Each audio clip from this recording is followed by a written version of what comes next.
Whilst I'm waiting for that to print, I'm going to get some of my fabric now, and we're going to put this in the hoop. If I can open the hoop. They're very stiff, some of these. Oh, that was hard. So we're going to put the fabric in. We want it nice and taut. You can probably see now why I chose not to create the stencil, draw the stencil straight onto the fabric, because it's just way too complicated. And you need to draw that in a bigger area so you can be more accurate with it before you shrink it down to size. There was just no way that could have been, it wouldn't have been as accurate. It'd have been a guess at best. So that's what we're looking for. We're looking for nice taut fabric. I'm just going to plug in my little mini iron, because I'm just going to get rid of just this little crease.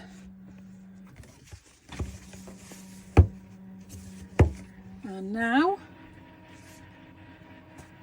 that's printed, which is very faint, so I'm going to see if I can increase the colour of that, because whilst it fits, that is super faint. I wonder if I can darken it at all.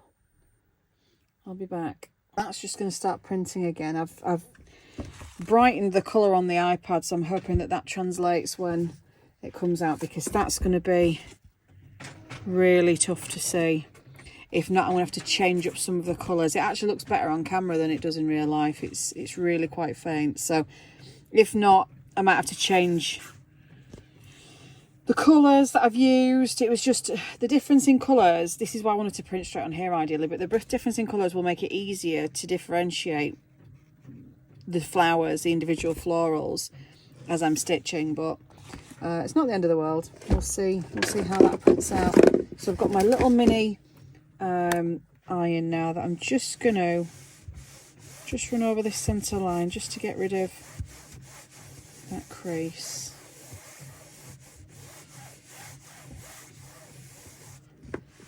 Just so we've got a nice crisp surface to work with. And that's just my little mini cricket iron. Right, let's see how this prints. Alright, so I don't know how much it shows up on camera. There is a slight difference. This one is more crisp, this second one. I don't know if that shows up at all. So we're going to run with that. I can see, you can't really tell on camera, can you? Or maybe you can there. This one is definitely deeper in colour. So this one I'm going to discard. This one we'll cut out and put on. And obviously, because I wanted to print straight onto the fabric, I got rid of the hoop shape. So I'm just going to cut it in a rough circle. Sorry, my alarm kicked you off there. Yeah, I'm just going to cut it in a rough hoop shape. What you don't want to do, what I've learnt, is cut too close to where you're going to stitch, because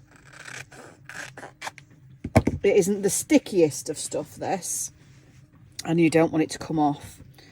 So that, I think I'm going to use that as my central point.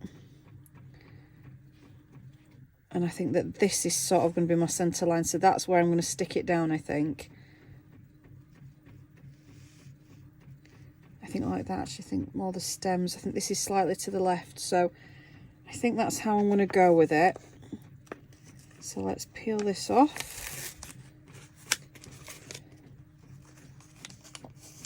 Just that first corner to start with.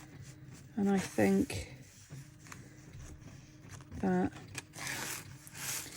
you do have the ability to go back and move it. And of course, before I do the back, I can always take it out of the frame and shift it over if I'm not happy with it. But I think that that looks about right.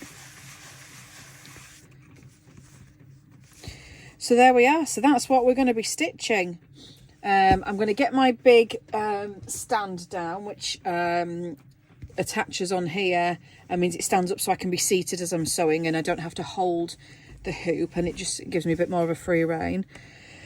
I'm just printing out my guidelines now. I don't obviously need this one anymore, so we can discard of that. I've got this to work from to give me an idea of my colours, but my guideline map now that is just finished printing here, which is an exact copy, is where I can make a note of all my colours. And then I've got another copy coming of the same of this with the stencil on top, so if I get confused and look and think which bit of the flower is that, I've got an exact overlay as well. So I've got 3 copies to work from. This, obviously I've got the iPad version, which means I can zoom in and really get to grips with the colour. Yeah, there we are. So next part is colour choice. I'm going to do this flower by flower.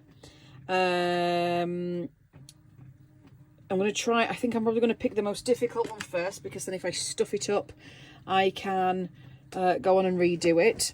I'm not sure which one's going to be the most difficult first. I'm not sure if, maybe this one, because there's a lot of shaping and it's in a very small area. Or, if I can move it, why don't we work? Or these, because they're more blurred. I don't know if this is going to be more of a challenge, because I've got a lot of blurred imagery to have to work from. I might do the bluebells first. So I'm going to go and pick my colours as best I can, get cracking, and I will keep you up to date with the progress. One other thing just to add that I also do is clip the fabric around the edges, so I'm not going to catch it when I sew. I do that far too often, that I'll have it this way around. There'll be some dangly fabric, I'll pull it through and I've not realised that I've caught the little tail of it and end up sewing the edge to the back, and it gets annoying. So, so we've just clipped that loosely around the edge. This bit's going to go in, let me move this frame. So that's going to go in there, and that's going to hold that still for me. And let's get sewing.